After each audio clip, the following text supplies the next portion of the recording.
অল্প কিছুক্ষণ ওইভাবে থাকার পর সে ধাক্কা মেরে আমাকে সরাই দেয়। এরপর মিম নিজেকে ঠিক করে আমাকে বলে, এই শয়তান ছেলে, তুই এটা কি করলি? আমি ওরে বলি, আমি তো নিজেই বুঝতেছি না যে আমাদের সাথে এখন হইলটা কি। ও বলে, তুই এটা ইচ্ছে করে করলি। তোর মতো লুচ্চা ছেলেকে আমি ভালো করেই চিনি। আমি ওরে বলি, আরে আমি এটা নিজের ইচ্ছায় করছি নাকি, দেখতেই তো পাইলা কেমনে কি হইল। মিম বলে, আচ্ছা এটা বাদ দিলাম, তুই প্রতিদিন ছাদে কি করস? হ্যাঁ? এইটা শুই না আমি মুখ ফসকে বলে ফেলি যে তোমাকে দেখতে আসি, কারণ তোমাকে না দেখলে তো থাকতে পারি না। ও একটু রাইগা বলে, তোরে কতবার বলবো যে আমি তোরে সহ্য করতে পারি না। আমার আর তোর মধ্যে কখনো ওই সম্পর্কটা হবে না। আর সব থেকে বড় কথা হলো, আমি এমন কাউকে ভালোবাসবো না যে একটা অশিক্ষিত, কোনো লেখাপড়া জানে না। ওর মুখে এমন কথা শুই না আমি বেশ অবাক হই। আমি ওরে হালকা হাইসা বলি, ভালোবাসার সাথে পড়ালেখার কি সম্পর্ক? ও বলে, সেইটা তুই বুঝবি না অশিক্ষিত কথাকার। তুই প্লিজ এরপর থেকে আমাকে আর ডিস্টার্ব করবি না। তোর জন্য আমার পড়ালেখার ক্ষতি হয়, আমি ঠিক মতো পড়ালেখা করতে পারি না। মিমের কথাগুলো শুনে কেন জানি অনেক খারাপ লাগলো। আমি আর সেইখানে না থেকে এক লাফে আমাদের ছাদে চলে আসি। আমাদের ছাদে আইসা ওরে বলি যে তোমাকে আর জ্বালাবো না, ভালো থাইকো তুমি, কেমন? এরপর ওইখান থেকে আমি আমার রুমে চলে আসি। আমি ঠিক করি যে ওর সামনে আর যাব না, থাকুক না সে তার মতো। এইভাবে করে আরো 10টা দিন কেটে যায়। এই 10 দিনে একবারও তার সামনে যাই নাই, কিন্তু লুকায়া লুকায়া ঠিকই দেখছি তারে। কি করব, তাকে না দেখে তো থাকতে পারি না। আমি যে তারে লুকায়া লুকায়া দেখি এইটা সে জানে না। আমি বিছানায় শুয়ে শুয়ে ফোন টিপতেছিলাম, ঠিক সেই সময় আমার আম্মু আসে। আমি হাসি মুখ নিয়ে আমার আম্মুরে বলি, আম্মু কিছু বলবা? আম্মুরে দেখা কেন জানি মনে হইতেছিল আম্মুর মনটা অনেক খারাপ। সে আমার বিছানার পাশে আইসা চুপচাপ দাঁড়ায় আছে, কিছু বলতেছে না। আমি আবার আম্মুরে বলি যে আম্মু কি বলবা বলো, চুপচাপ দাঁড়ায় আছো কেন? আম্মু বলে, আব্বু 19 তারিখে তো দাওয়াত দিছে মিমের আব্বু, এই মাসের 19 তারিখে নাকি মিমের বিয়ে। আম্মুর মুখে মিমের বিয়ের কথাটা শুনে আমার চোখে অটোমেটিকলি পানি চলে আসছে। এমন ফিল হইতেছে যে আমার কাছে থেকে কোনো একটা দামি জিনিস হারাই যাইতেছে। আমি আমার চোখের পানি লুকায়া আম্মুরে বলি, আরে আম্মু, এইটা তো অনেক খুশির খবর, তুমি মন খারাপ করে বলতিছো কেন? আমার কথা শুনে আম্মু বুঝা নিছে যে আমার ভিতরে কি চলতিছে। তাই আম্মু কোনো কথা না বলে আমার রুম থেকে চলে যায়। আর মাত্র 3 দিন পর মিম অন্য কারোর হইয়া যাবে, এইটা ভাবতেই কলিজাটা ছিঁড়া যাইতিছে। আমি বিকেল বেলা আমাদের ছাদে দাঁড়ায় আছি। আজ ছাদে মিমরে দেখতে আসি নাই। আমার যখন অনেক বেশি মন খারাপ থাকে তখন আমি ছাদে চলে আসি। দাঁড়ায়া দাঁড়ায়া খোলা আকাশ দেখি, মাঝে মাঝে 2-1টা পাখি উড়ে যায়, সেইগুলা দেখি। এতে করে আমার মনটা কিছুটা ভালো হয়ে যায়। আমি দাঁড়ায়া দাঁড়ায়া আকাশ দেখতেছিলাম, তখনই কেউ একজন বলে, ওই হাদারাম, একা একা ছাদে কি করিস?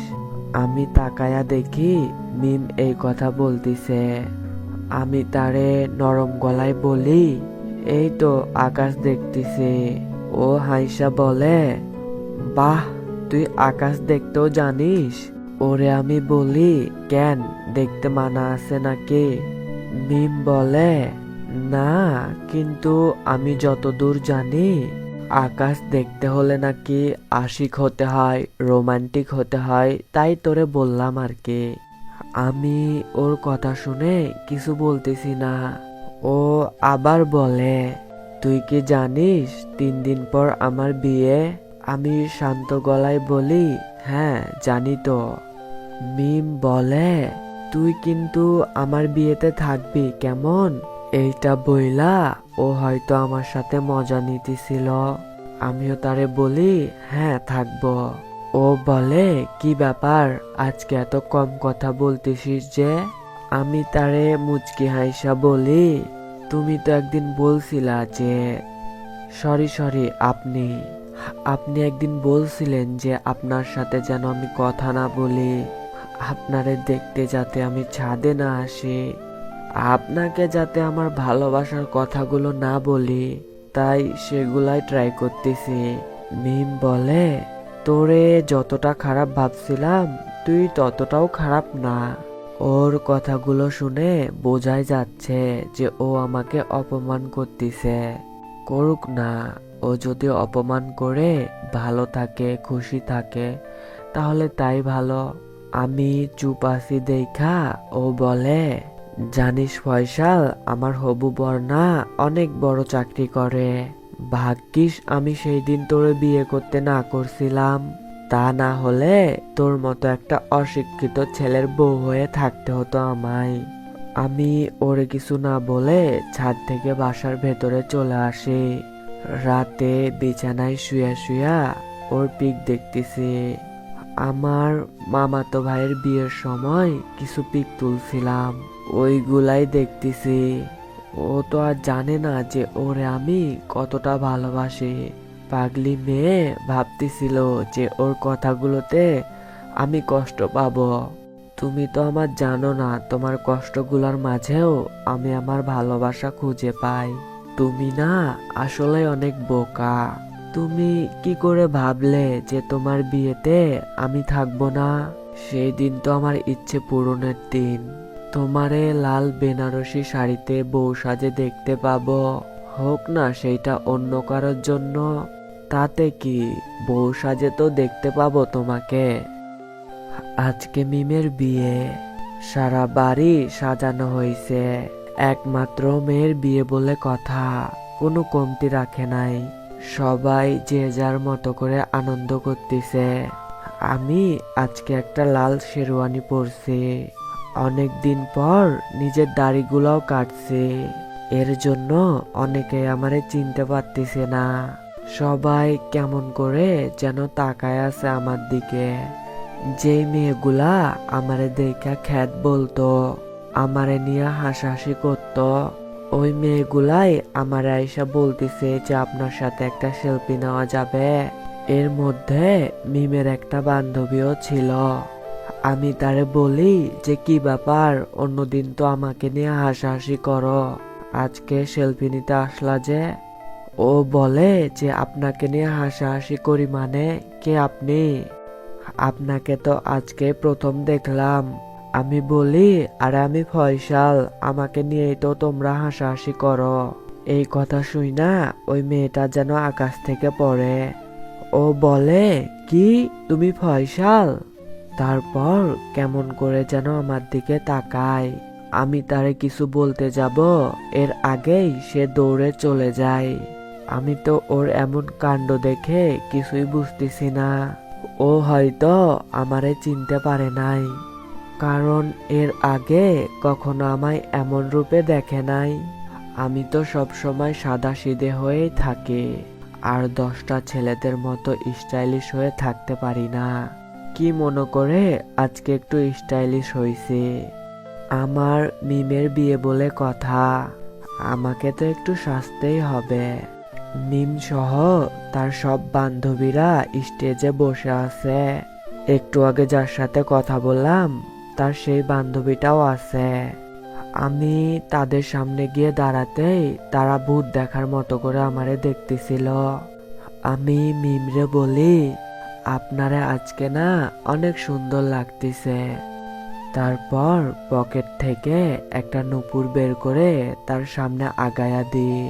ও কিছুক্ষণ নুপুরটার দিকে তাকায়া থাইকা বলে, এইটা তো আমার নুপুর, হারাই গেছিল অনেকদিন আগে। তুমি কই পাইলা এটা? আমি বলি, এইটা আমি যেদিন আপনারে প্রথম দেখছিলাম সেদিন পাইছি। ভাবছিলাম এইটা আপনারে কোনোদিন ফিরাই দিব না, সারা জীবন নিজের কাছে রাইখা দিব। কিন্তু কোনো একটা কারণে আজকে আপনাকে এটা দিয়ে দিলাম। যদিও এইটা আপনার কাছে একটা নূপুর মনে হইতে পারে, তবে এইটা আমার কাছে অনেক বড় কিছু ছিল। আপনারে দেওয়ার মতো এর থেকে দামি কিছু আর খুঁজে পাই নাই। তো যাই হোক, ভালো থাইকেন, সব সময় হাসি খুশি থাইকেন। আজকের পর হয়তো আপনার সাথে আমার দেখা নাও হইতে পারে, তাই বলতেছি যে সব সময় নিজের খেয়াল রাখেন। এরপর সেইখান থেকে আমি চলে আসি। জাবেদ আর আমি একসাথে বসে আড্ডা দিতেছি। তখনই সবাই জোরে জোরে চিল্লায়া বলে, বর চলে আসছে। এইটা শুই না বুকের ভেতর কেমন জানি করতে লাগে। আর কিছুক্ষণ পর মিম অন্য কারোর হয়ে যাবে।